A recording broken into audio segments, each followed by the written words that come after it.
am so pleased to welcome Leanne Venier to the summit today. So Leanne is a two-time medical award-winning inventor of rejuvenator therapy. She's a science of light therapy pioneer, an engineer, and when I say engineer, former submarine designer. She is also an Eastern medicine physician, medical researcher, international award-winning artist, and professional speaker.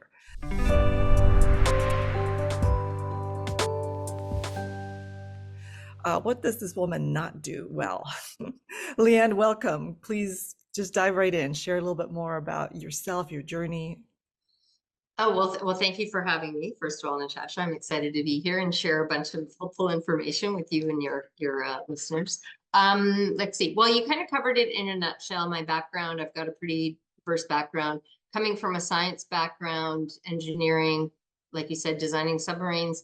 I didn't find that very fulfilling. So what I ended up doing was I left the engineering field and I moved to Italy for 7 years, where I studied all kinds of alternative healing modalities, moving from the physical realm and up into the subtle energy realm. So pranic healing and things like that. And working with subtle energies, because that's where I realized that all illness and disease actually originates in our energy body system and eventually manifests in the physical body. So, and also extensive studying of the psychological aspects, the psyche, Jungian psychology, how our psyche influences, our health, as well as our path and purpose in this lifetime. And kind of everything boils down to, like, are you on the path that you're here to follow, or are you off on some tangent? Because when we get off on these tangents, that's when illness and disease sets in, because it's like literally a message to get us back on track. So when you're doing what you're supposed to be doing, and you're thriving and you're alive and you're fully engaged and you're passionate about what you're doing, the body is in a state of optimal health, or can very easily get into a state of optimal health. So when you're doing something that is not fulfilling and doesn't give you satisfaction, and you hate what you're doing most of your life, that's when dis-ease starts to set in to the energy body and then the physical body. So while I was in Italy, I was studying all these alternative healing modalities, including energy-based things that have to do with color and the chakra system. And then I came back to the United States to study Eastern medicine, and I focused on 5 elements and the effects that color has to do with the different energy systems in our body, all one energy system, but there are different subsets of the energy systems. And then how we respond to color, how it can influence us. I worked in the healing arts for many, many years. I was doing that in Italy, and also when I came to the United States as an Eastern medicine physician and doing energy work. And I was doing a lot of energy-based acupuncture, root level type stuff, working on the energy body, as opposed to just treating symptoms, which is what most of the TCM, traditional Chinese medicine schools, teach these days. So, which is just a Easternized version of Western medicine. So, give them some herbs and stick some needles in and get them back next week and do it all over again. So I'm all about finding the root of illness and disease and then permanently healing, like literally permanently healing. So you're not chasing your tail, for the rest of your life, which is distracts you a lot from when you're trying to get do something meaningful and fulfill your path and purpose here.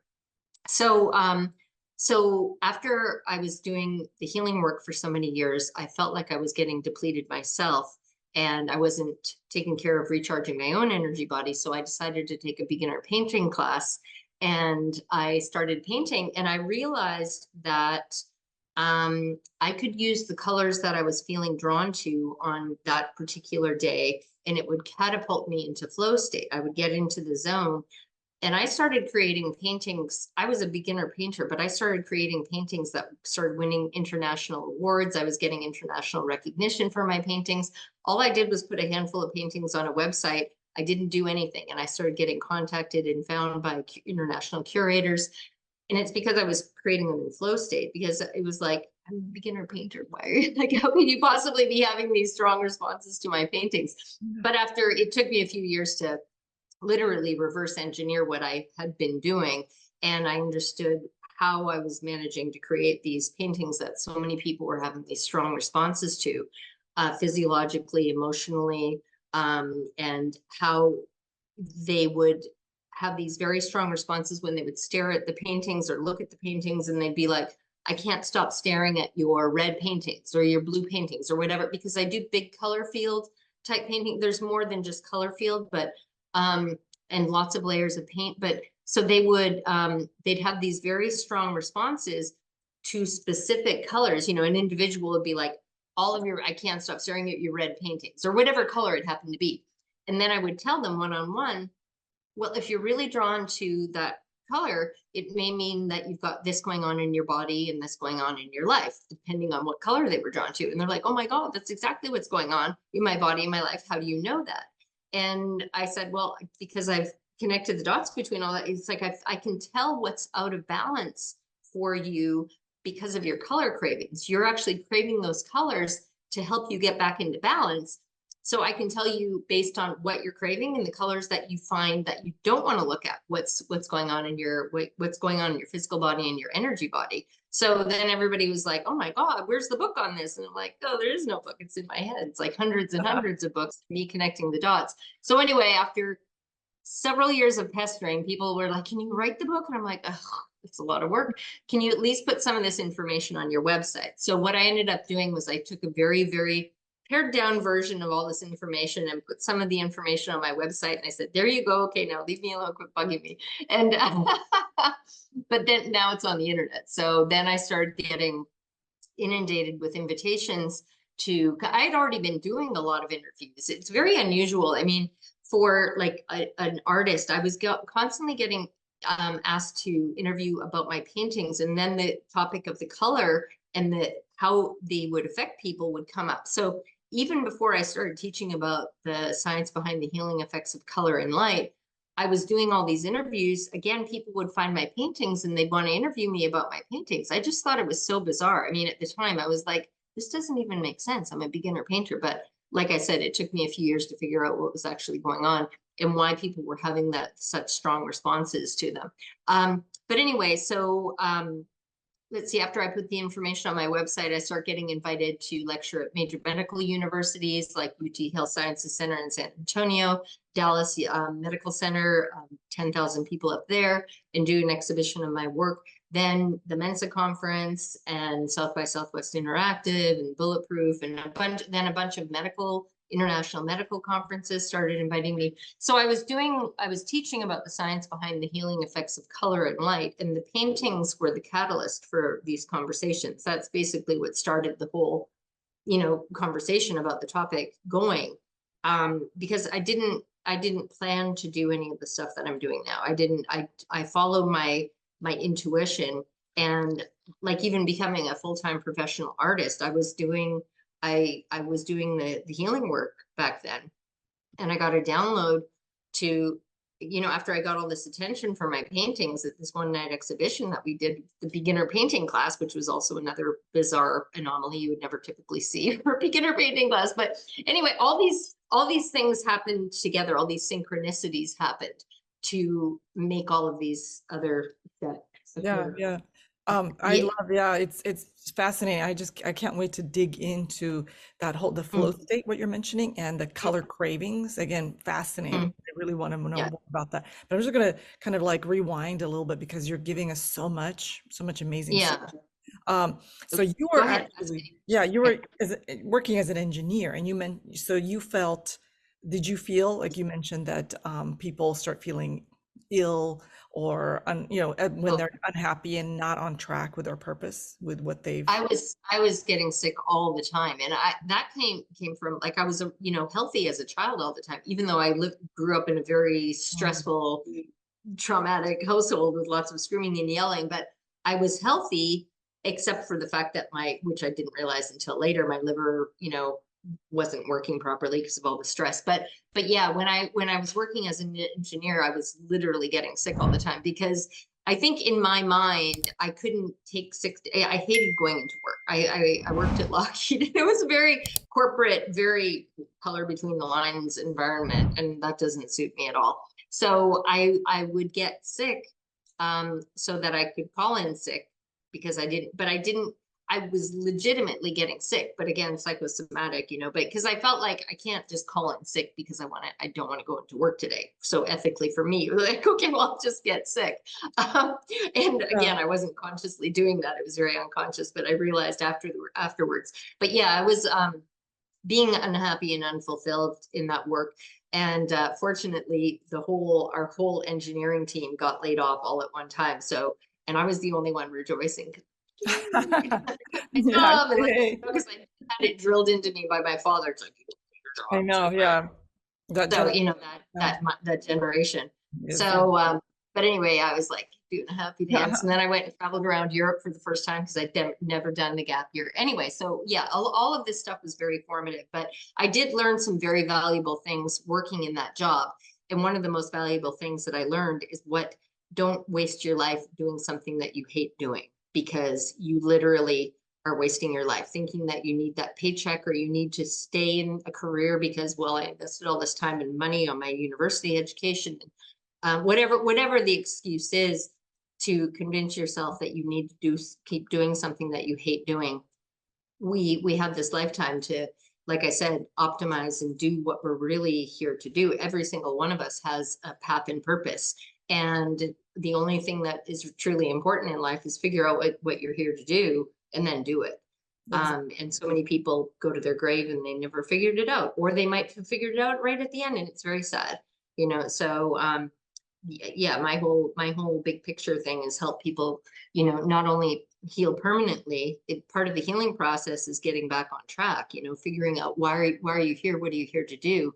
What lights you up? What makes you excited to get out of bed in the morning? Don't be like, oh, I have to hit the snooze button 20 times because Oh I don't gosh, yeah, miserable. start my day. Oh, Yeah, did I you? have to go to work. Go Yeah. ahead. So after you had this revelation, I mean, luckily you got, Mhm. fired or laid off with the whole team. So you were Yeah. thrilled. Started traveling. Did you immediately sort of dive into alternative healing, Eastern medicine, or did you already kind of know that you were attracted to color and that whole realm? I Alternative healing or natural healing has been the one constant, well, one of the few constants throughout my life. I have always rejected, even since I was a child. It's like I came from a big pill popping family. I mean, big as in like big, that they were constantly popping pills. And in Canada, you could get codeine over the counter. So we always had big pills, bottles of codeine that, everybody in my family, except for me, was, constantly taking to medicate their, frustration, anger, and all the physical symptoms that go with all of that. And so I just came out of the womb knowing that I don't need pills. I don't want pills. So when my mother would try to get me to take children's aspirin, I mean, I was like little, and I would be like, nope, I'm not, I'm not taking, you're not making me take those pills. I will get better by myself. If I had a sore throat or, slight fever, whatever it was, I'd be like, no, I'm not taking any pills. So I used to spend copious amounts of time in nature, because intuitively knowing, it wasn't because I knew what I know now that actually helps us heal and recharges our life force energy batteries. I just did that naturally because it's like, this is where I feel good. So the natural healing, I've always been interested in that. So I fortunately grew up, where we always ate really clean because we had enormous vegetable gardens. My father was also an engineer, but he was passionate about his vegetable gardening. So we had our own produce year round that we grew, and then in the winter. So I've always had a pretty healthy diet, except when I went away to university, and then I started eating garbage, and then my health went downhill even more. So combining that with stress and then eating junk food, and yeah, it was so all of this, though, I think we learn our best lessons when we go through them ourselves, because you can learn about somebody else's experience. But when you've gone through and you have been sick and in pain, like I was in pain for literally decades. My whole body would just hurt, especially like because my liver gallbladder energy was so toxic. And this whole area, I couldn't turn my neck. I couldn't do side to side. It was just like, I was in constant pain. I had all this jaw tension. This is all liver, gallbladder, energy system related. And so I just got to a point, in my 20s where I'm like, I just hurt all the time. So that's me, who I am, but I wouldn't take any pills for it. I didn't want to medicate it. I didn't want to suppress it because it's like, I knew that would just make it even worse. So, yeah, so a lot of my studies were driven by my own desire to heal and understand what was going on. And I understood also at a very early age the psycho-emotional connection to, illness and imbalance. So, and a lot of it was exploring and understanding, my own choices for coming into this lifetime and the family that I chose. And because I do believe that we choose that. And so now I'm like, it's having all of that knowledge and experience. It's like, I love it. I'm so glad I had all of those experiences because they made me the person that I am today and made me so strong and independent that, I mean, I just learned from a very early age, I have to rely on myself because I can't rely on my immediate family because they not only don't want to help me, they want to sabotage me. So I just learned not my immediate, I had an amazing grandmother. My grandmother, my maternal grandmother was like a living, bodhisattva. So she was kind of my anchor, and I learned so much from her as well. She was from Slovakia and had also grown up in a very traumatizing, household. So anyway, all of the things that we go through and all of our life experiences, when you look at them through the lens of this is an opportunity for learning and growth, you empower yourself that way instead of feeling like, oh, I'm a victim and poor me. And because that's the cycle that a lot of people get into. I'm sick and I've got this problem, and they create an Instagram account so they can talk about their pain all the time. And then they get a lot of, gratification and a lot of, reinforcement of that. So they don't really have a vested interest in healing because they're, for the first time in their lives, they're getting a lot of attention because I'm sick. So like all these people are being really nice to me because I'm sick. So, then they at an unconscious level, they don't want to let go of that. So the psychological aspects to health and healing are just, it's everything, and it's directly connected with the energy body system. And then we talk about color and how each of those colors influences those Yeah. energy body systems. So you can use it for very, self-empowering and for like diagnosing and for understanding, why do I have these, health challenges and how can I learn from them? Because when you've learned the lessons that you're supposed to learn from those health challenges, you don't need them anymore. So it's like now it's time to, let them go. That's where I always have people that come into the Rejuvenator community, because this is like the thing that finally helps people, often after decades of chasing their tail and like one thing after another snowballing and health problems over and over and over again, getting compounded one on top of the other. And they've got 20 different specialists for 20 different, what they think are 20 different things, but they're all rooted in the exact same thing.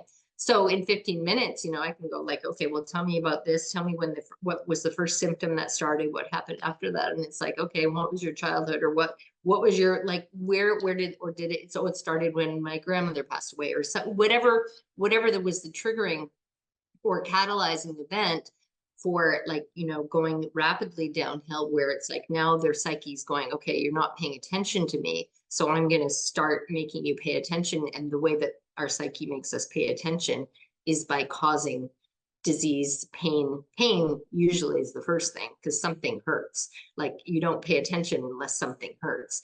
And then when something doesn't hurt anymore, it's like, oh, you have to actually, oh, remember when I was in pain all the time. Like, I remind myself often, it's like, I remember what it was like to be in pain all the time, where it just was like, you're normal. But anyway, yeah, so the psychological aspect. And How then did the Rejuvenator come to be? Because you mentioned it, and it's and I've heard about it. I know somebody that uses it and is really thrilled with it. So tell us a little bit about what is that? yeah, and that's that's pretty much how it's spread globally. So there's tens of thousands of people all around the world that are using and benefiting from it. And I've never spent a dime on advertising. It's all from word of mouth. So yeah, again, it was one of these things, like I said, I didn't plan to do any of the stuff that I'm doing. And a lot of it came about reluctantly. Like, even people had to pester me for 3 years to put some of this information about colors on my website, because it's like, oh my God, trying to take this huge body of knowledge and put it into like a compact form. And that's not a strong suit of mine. You know, I tend to be loquacious and verbose, some might say. So trying to, you know, reel me in, I get off on tangents. But anyway, yeah, so that was the because my teachings about the science behind the healing effects of color and light, they basically created this whole light therapy industry that you're seeing now.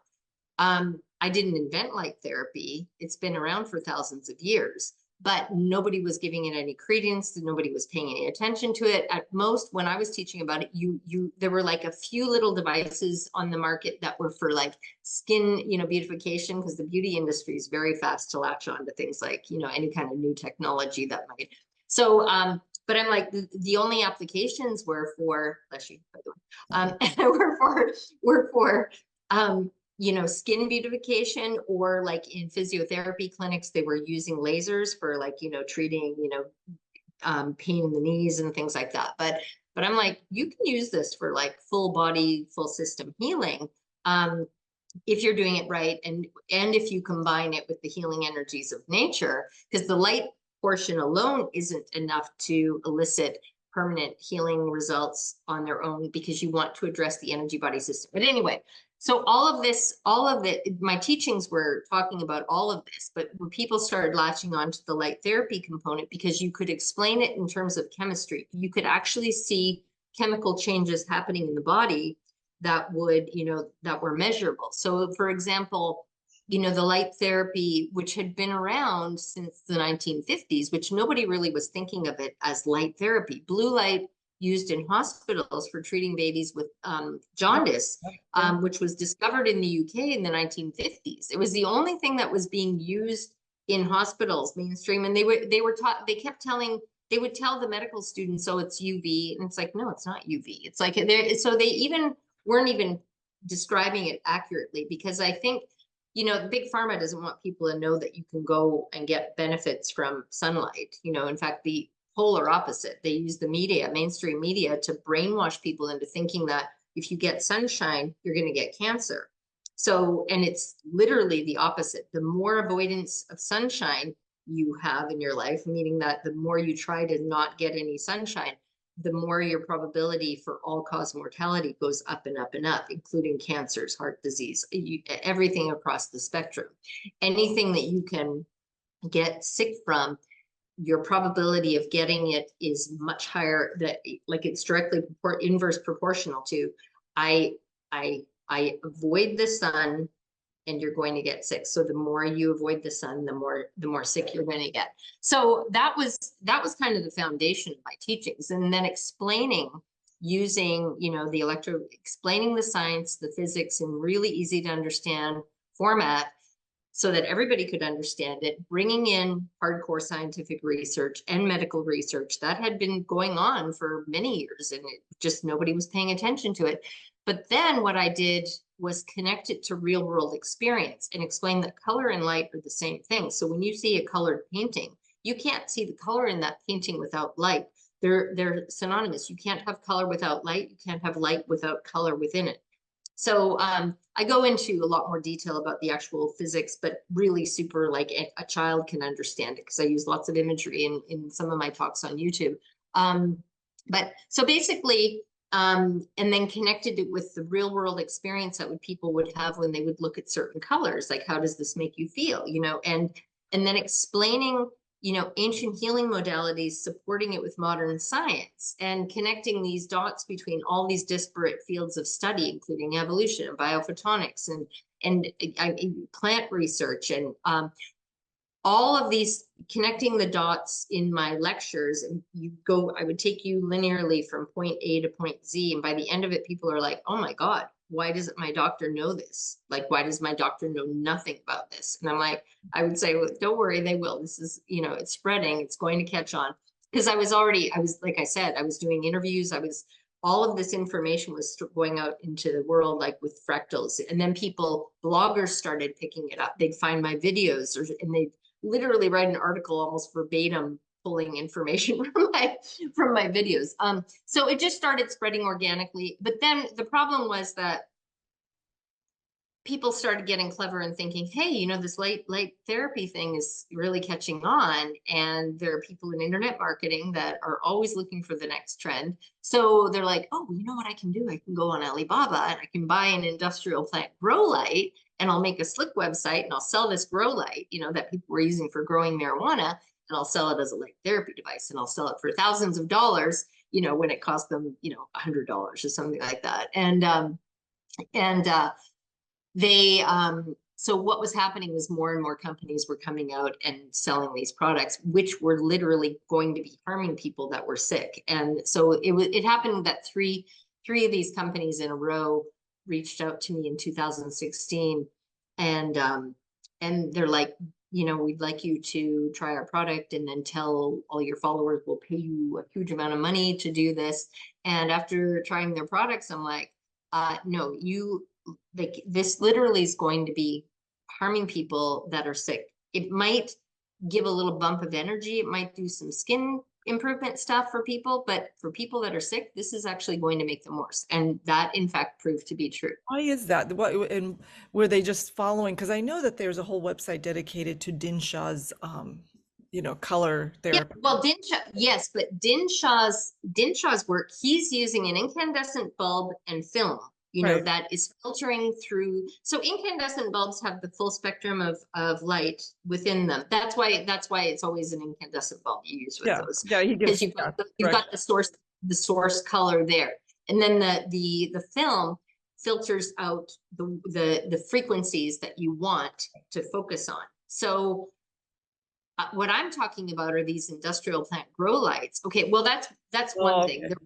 There were three different things that were going to cause damage in three different ways. They were like industrial plant grow light, infrared saunas that they were branding as near infrared, when in fact it was like making people that were already sicker, throwing you more Yeah. out of I'd balance. love And you to give us a little bit more because I know that you warn against infrared. Is this why? yeah, Because they're well, being presented no, wrong? I don't warn against infrared. I talk about like, you need to know what will work for you. So there are different tools for different things. So you like, okay, well, let me finish that Uh-huh. tangent before we go off on this other one. So the industrial plant grow lights, it's kind of like, you know, like, let's say you're a gardener and you've got a beautiful prize winning rose bush and you want to water your rose bush, and you know, you take your garden hose and you go to gently water it, and you give it nourishment. You might give it some, you know, nice plant food, and you take care of it lovingly, right? It's like you want to take care of that plant. An industrial plant grow light, because the light is so intense from it, it's kind of like taking the fire hose. It's like, well, I went, and they talk about, well, we've got so much intensity and power and all this stuff, and it's like you get really fast results. So it's kind of like, I could water my rose bush a lot faster with a fire hose. I could just turn on the fire hose and go, and it's fully watered, and you've also decimated the plant, because it's like you like knocked off all the Right. flowers, the leaves gone, and the thing is going to die because you just like, you know, you Yeah. don't, Too it's strong. not, Yeah. it's the mentality that people have been conditioned. Some is good, way more must be a lot better. You know, this is where people, you know, poison themselves taking, you know, like perfectly safe herbs. And then they're like, oh, well, I'm going to take this herb because it's supposed to be good for brain function or whatever. You can poison yourself with anything, but you can drink too much water and like kill yourself by drinking too much water. You can eat too much food. Well, especially if it's not food. But anyway, so it's not about more, some is good, more is better. It's not that, it's that mindset. So that for the industrial plant grow lights, for the infrared saunas, we'll talk about that. The third device were these goggles that were supposed to reset your circadian rhythm. You know, and I've talked to my teachings talked about blue light and how you do that and the origin. I'm the first one that talked about why we respond to blue light in the way that we do, because I actually had to do like a lot of digging and research to figure out, to connect the dots between this very brand new research about these photoreceptors in our eyes that most people in the medical field didn't even know about yet. Even optometrists didn't know about them. So the new research about these photoreceptors that are not the rods and the cones. So there's specific photoreceptors that are attuned to a band of frequencies that corresponds with the blue sky. And they basically shut off melatonin production. So when you see the color blue, it shuts off melatonin production, it communicates with the pineal gland. There's this whole cascade mechanism that happens, but basically what ends up happening is it shuts off melatonin production. So like if you, and that was also me connecting the dots. It's like, well, why are people, it all started because the iPads had just come out and people were getting the iPads. And I started hearing organically from people telling me, I just got an iPad. Well, they're like, I can't sleep at night anymore. So I get my iPad and I start reading when I can't go to sleep, but then I can't go to sleep. And I started like hearing it more and more. So I started digging like, why would it be that the iPads are causing, like they didn't make the connection. That was me asking them, well, what have you been doing differently? Well, I got an iPad and blah, blah, blah. And then I'm like, there's got to be something about the iPad that's giving people insomnia. So I started digging and like, what is it? What could it be? And then I actually had to do research on how are these screens made? How are these LED screens made? And the technology behind it. So I met with an engineer that actually was making these LED screens for, what's the big company in Austin? I can't even remember.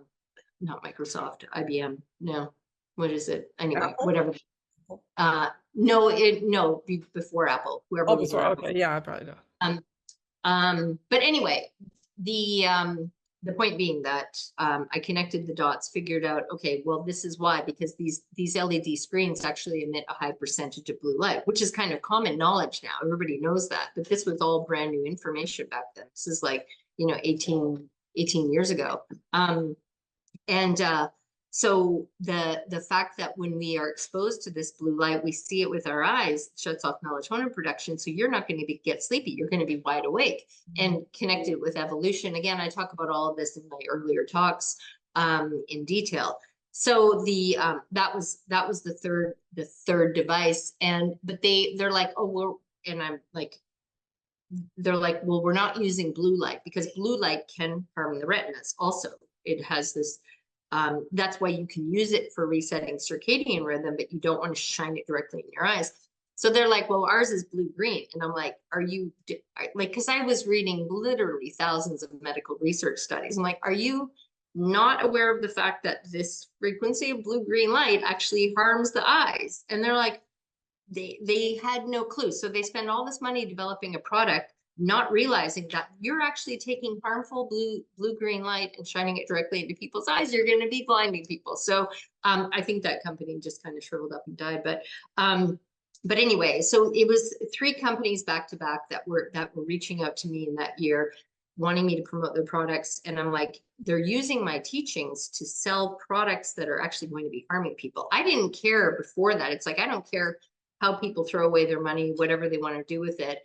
But when you're using my teachings and now you're selling stuff that's literally going to be harming people watch my videos and then they go shopping for something online because I didn't have my own product line. I had zero interest. I refused for 10 years. It's like, no, I'm not selling a device. I'm not manufacturing a device. Somebody will eventually make something that works. And then I'll be happy to tell people about it for free. But the problem was that nobody was making anything that was going to be helping.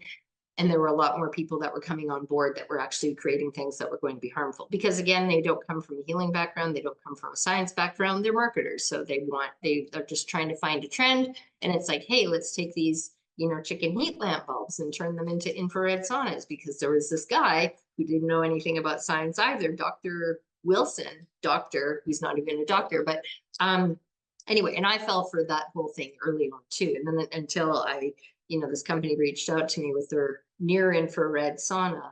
And it's like, so I'm trying out their sauna. I'm like, yeah, this is a great idea because you can get light therapy at the same time as you get sauna and detox, thinking myself, not realizing that saunas that have been used and benefited from for thousands of years are hot rock saunas. They're the saunas that heat you from the outside in, like a regular conventional oven where you put your turkey in the oven and it heats the turkey and it cooks the turkey from the outside in. A microwave cooks things from the inside out. So the microwaves go deep into the tissue or whatever it is that you're cooking. You have to have water molecules. You have to have water in the food because that's why you can't put it like a dry bowl of flour in the microwave. It will you can damage your microwave actually. So if there's no moisture in the food, it's not going to do anything. It's not going to heat up. So you put water in, and then the microwaves go in and they agitate the water molecules, and that creates the heat from within whatever the food is. So going back to the turkey gets cooked from the inside out, which is why it tastes like rubber and is disgusting. But but anyway, infrared, mid and far infrared frequencies do the same thing. They go deep into your body. They get absorbed by the water molecules in your body. They create heat inside the body. So you're getting heated from the inside out. And then people start sweating. They, if their pores are working, the near infrared and red frequencies completely different from mid and far infrared, which are thermal infrared. I have talked about this also in quite a bit of detail in some of my videos about infrared simply means below red. It's invisible frequencies because it's not technically light, because light means to illuminate. Light, visible light, 400 to 700 nanometers, more or less, red, orange, yellow, green, blue, indigo, violet. Those colors that we can see, that's visible light. So then below red, you've got, well, actually, I mean, it went 400 to 700. So this would be, below red would be infrared, and above, if you think of it this way. So here's red, orange, yellow, like the chakras, red, orange, yellow, green, blue, scale, yeah. violet. Yeah, so, well, it's the same colors that correspond to the individual chakras are the same colors that are within sunlight, the colors of the rainbow. Red, can't see below the camera here, red, orange, yellow, green, blue, indigo, violet. So those are the same colors in the rainbow that are being emitted from sunshine. Not a coincidence. So that red is the base chakra, root chakra, first chakra. So that below red is infrared. Below red means the word literally means below red, infrared. So everything that's below visible red is categorized as infrared. But then physicists realized, okay, well, there's more than one frequency. There's a bunch of frequencies in the below red section. And then so they said, oh, they behave differently. There's a cluster here that's closest to red, a cluster of frequencies. We'll call those near infrared because they're near to red. They're closest to red.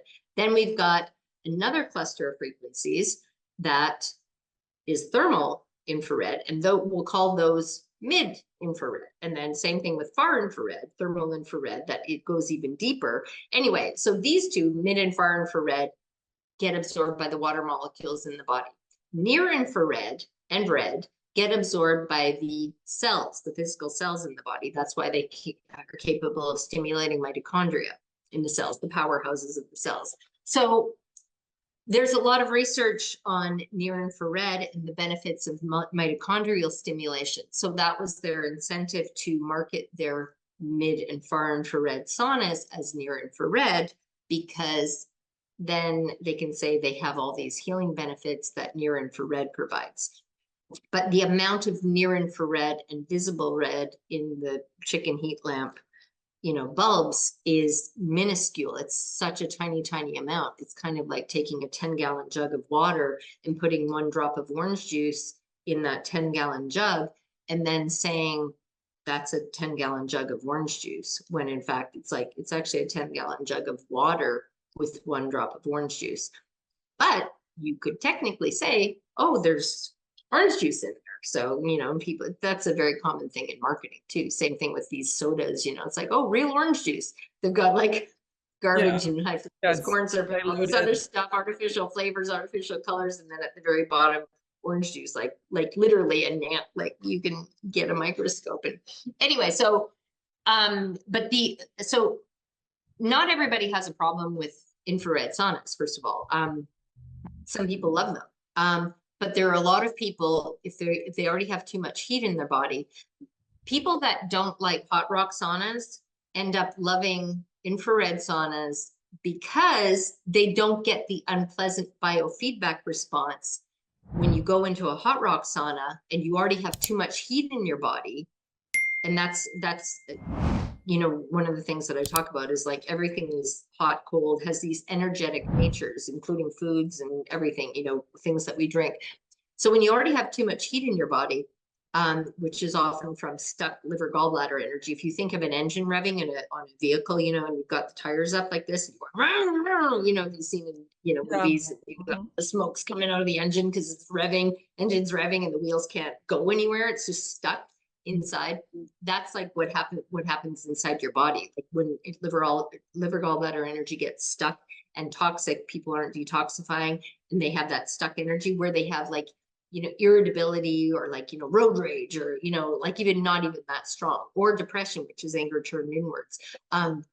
That's often from stuck liver gallbladder energy. And that will often go hand in hand with too much heat in the body. So somebody in that kind of energetic nature, they won't like summer temperatures because it's like, oh, I'm so hot all the time. They have to have their air conditioning turned down to 65 in their house. Otherwise they're miserable. But they're like, oh, but you can sweat. You go into an infrared sauna and you sweat and you detox and all this stuff. So then they get these infrared saunas, and they don't get the biofeedback mechanism. They're like, I hate regular saunas, but I love infrared saunas, or near infrared as they're mislabeled. And because when you go into a hot rock sauna, it's like that turkey in your oven. You get heated from the outside in, and you very quickly, if you have too much heat in your body, you're going to go, oh, this feels terrible. It's way too hot for me. And you're going to go, okay, I need to get out, do a cold plunge. You might be able to adapt to that. As you start focusing on cleansing liver and gallbladder energy, you're going to be reducing that heat. But anyway, there's ways to use a hot rock sauna to help you heal. But an infrared sauna, because it bypasses that biofeedback mechanism. Remember the microwave, putting the microwave frequencies and radiation right into the turkey to stimulate those water molecules, cook from the inside out. You don't have like the message centers inside your body. You don't have a way to tell your body, oh, this is too much heat coming in, because it's going in directly into your body. Like when you're under sunshine, when you're getting natural sunshine, you are getting near, mid, and far infrared and red, but you're getting both the stuff that's going inside, and you're getting the messaging from the outside. So you can tell when my skin starts getting hot and I start feeling hot, I've had enough sun and I need to get out of the sun. Well, ideally you want to listen to that message. So you don't get that message from an infrared sauna because it's only injecting the stuff deep into your body. You're not getting the surface information. So you don't get the biofeedback mechanism. So it's very common where people use the infrared saunas and they start getting tired in the afternoon, like they start getting depleted. They'll get things like skin rashes. It's very common. And they're like, oh, well, this must just be a detox reaction. It's like, no, that's because you have way too much heat in your body. It's trying to get out. So that's not a healing reaction. That's like, it's like, stop You're getting injured. Yeah. Yeah. So anyway, I've heard that in people that are sick will get sicker. So like if they have, some kind of illness or cancer or things like that, it will make them actually get weaker and worse, because that yin deficiency, that the air conditioning part of your body is getting more and more challenged. It's just kind of like, being in a 100-degree day in Texas in the summer, and I've got a 20-year-old air conditioner. I've been taking very good care of it, doing my twice annual maintenance check. So the air conditioner is really struggling to keep my house cool on a 100-degree day, and it might not be able to get any lower than 89 degrees. It's like, it's just can't keep up. Yeah. So that's like you have too much heat in your body. So what people will often do is exacerbate those symptoms by using an infrared sauna, or they'll eat, hot, spicy food, or they'll drink alcohol, which is extremely warming. That's like the 100-degree day with your air conditioner already struggling. And now you say, air conditioner, I'm going to give you a hand and I'm going to open up all the windows, like let in even more of that heat. And now let's see you keep up with that. So your body just goes like, I can't. Yeah, it's destructive. Please close the windows and clean my air conditioner vents, or And also, I think you're right in the way of pointing that out, because I think people don't realize, I mean, I think Ayurveda does a really nice job of explaining there's different body Exactly. types, right? Yes. There's people that are Mhm. actually pitta, right? And Yeah. they're just, you know, their internal organism is designed for extra heat, right? They're a little extra combustive. So they need to do something to balance it. Stay away from Exactly. saunas, you know, Yeah. cool.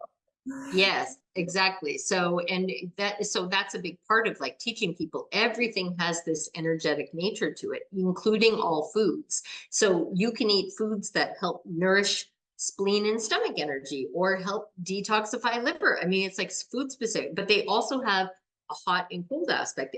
Well, it can also be neutral. But things like, for example, wine is very warming. I trained as a sommelier when I was living in Italy, so I'm very passionate about wine, but I don't drink it as a cocktail. I'll only drink it like with a meal, like a fine meal or something like that, and I want good wine.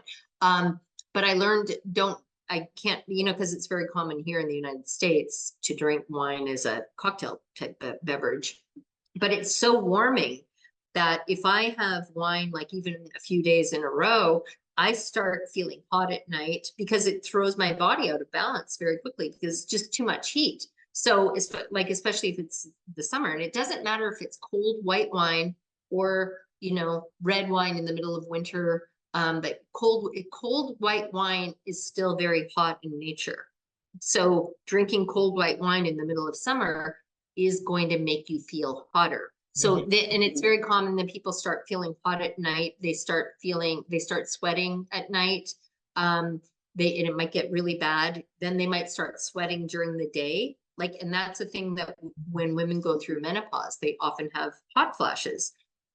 A lot of women think that hot flashes are normal when you go through menopause. It's not normal. It's actually a sign of severe imbalance. It's very common, but it's not normal. So it's not something you should say, oh, I'm just going through menopause and I've got terrible hot flashes. It's like, no, you can actually fix that. You don't have to suffer like that.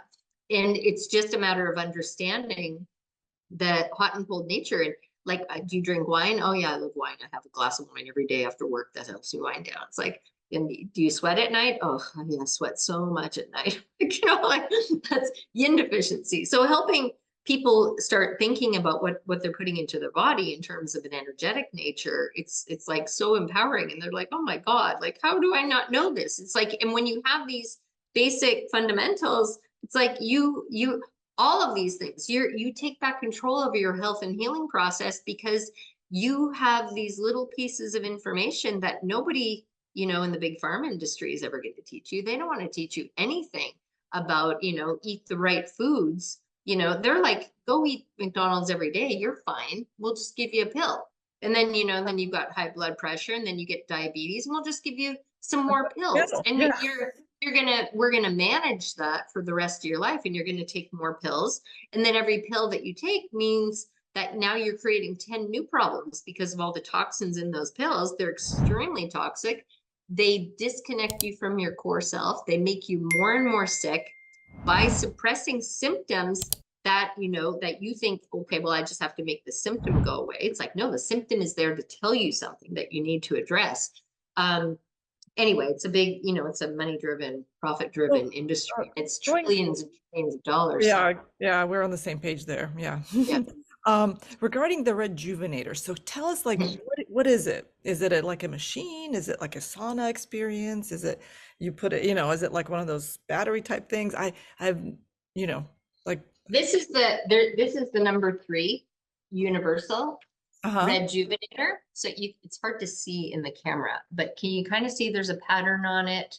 Like these that sort of look yellow right now, that actually you don't see anything coming from these are near infrared.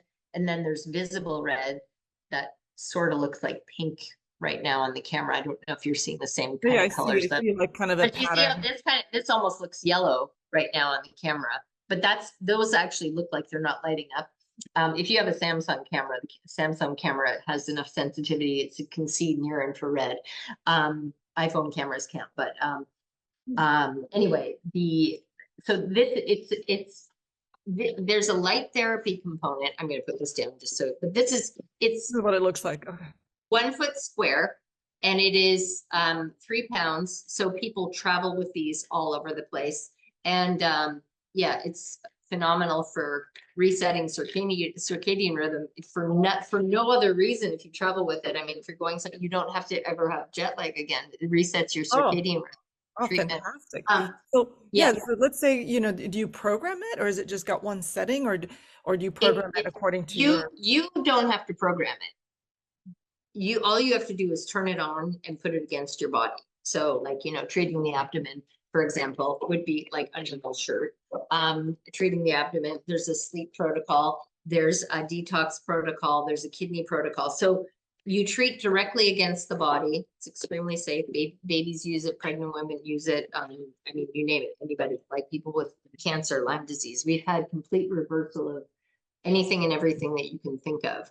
Um, and but the light therapy portion is only a portion of the full healing formulation. It's a quantum healing device. So it's got these quantum healing energy medicine component that probably more people are familiar with that term, that everything that you need is in there. So it's kind of like getting a salad bar, going to a salad bar.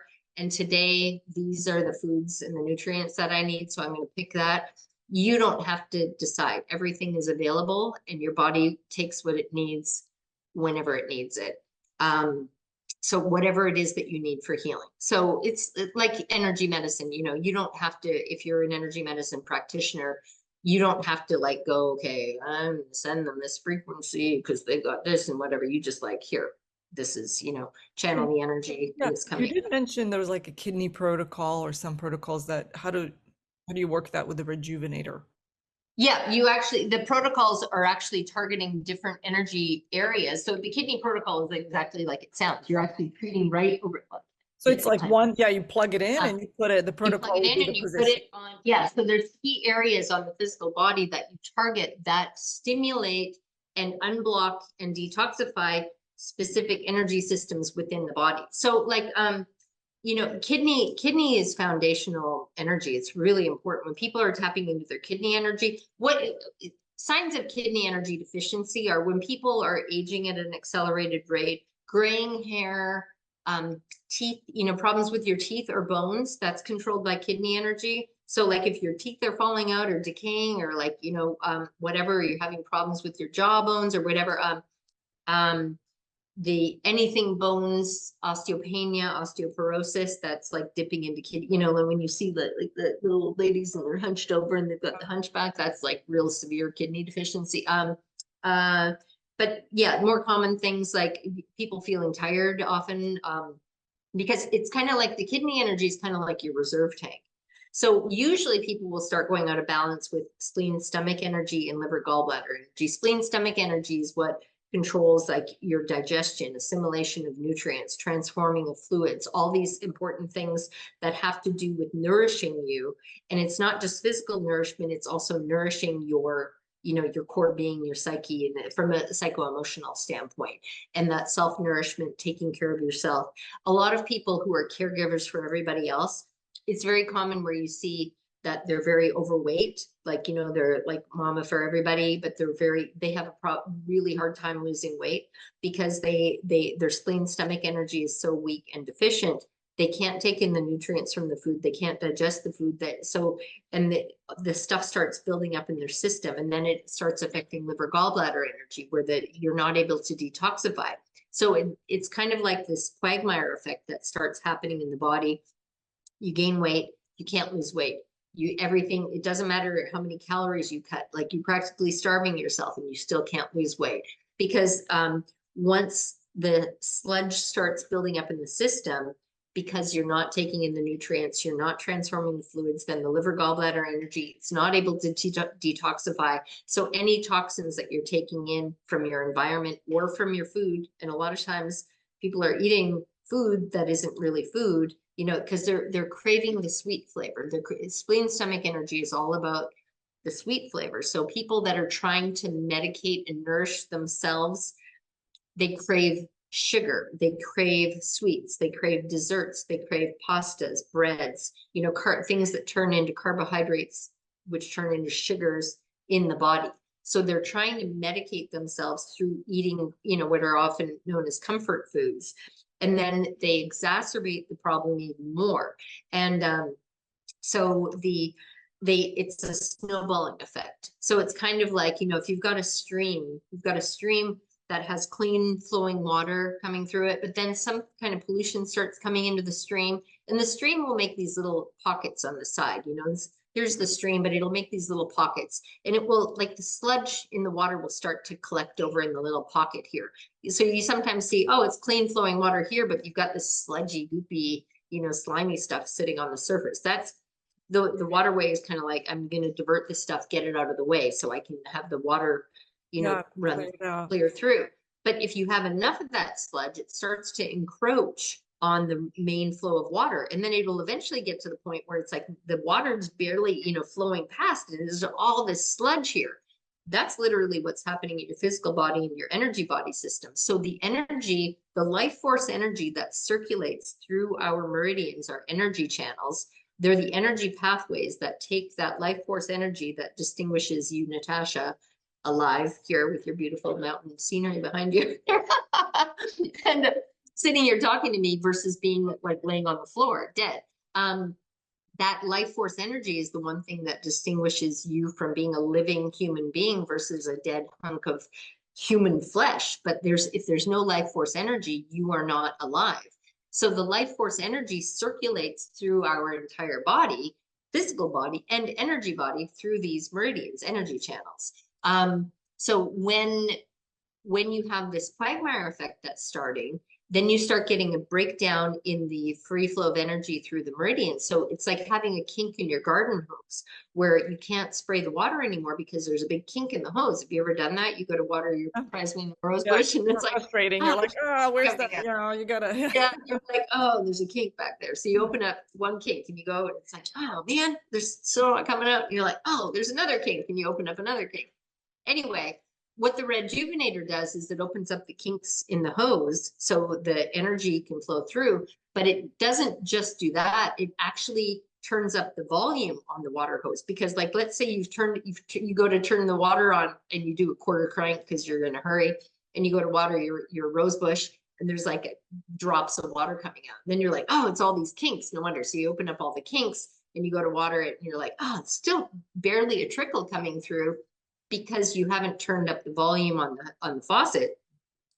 That's what a lot of people are living with when they have chronic illness or disease. They just have, like, their life force energy is on such a low tank, you know, thinking of yourself as a vehicle. It's like your gas tank is running on fumes. So there isn't even enough available energy to distribute through the system.